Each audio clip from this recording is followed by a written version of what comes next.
This is for informational purposes only. For medical advice or a diagnosis, consult a professional. থানকুনি পাতা কেবল একটি আগাছা নয়, এটি হাজার বছরের প্রাচীন চিকিৎসা বিজ্ঞানের এক অনন্য সম্পদ। আপনি যে তথ্যগুলো দিয়েছেন তা বিশ্লেষণ করলে দেখা যায় এই ভেষজটি আমাদের সংস্কৃতির পরতে পরতে মিশে আছে।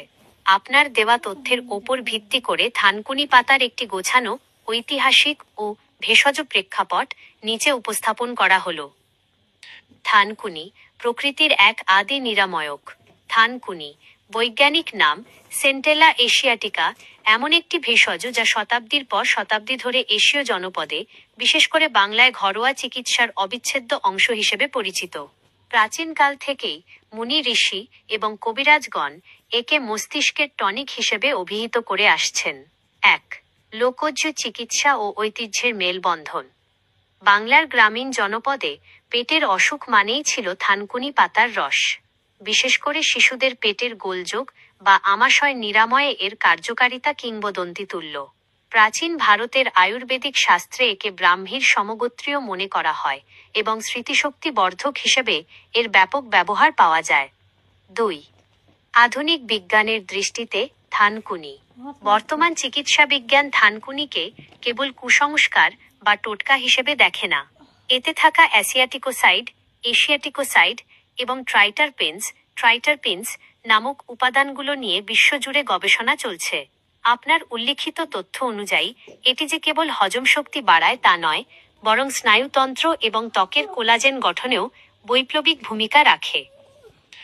3. জীবন রক্ষাকারী বহুমুখী গুণাবলী সংক্ষিপ্ত চিত্র। ক্ষেত্র, প্রভাব: হজমনালী, গ্যাস্ট্রিক, আলসার ও দীর্ঘমেয়াদী আমাশয় নিরাময়। মস্তিষ্ক, স্মৃতিশক্তি বৃদ্ধি এবং মানসিক উদ্বেগ অ্যাংজাইটি নিয়ন্ত্রণ।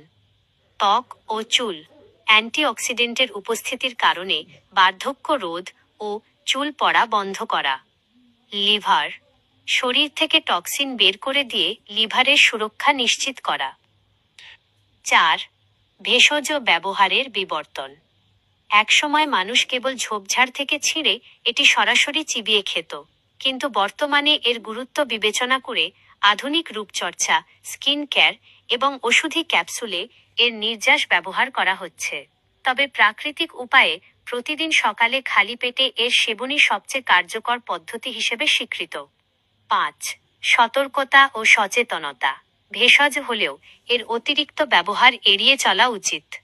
বিশেষ করে গর্ভাবস্থায় বা নির্দিষ্ট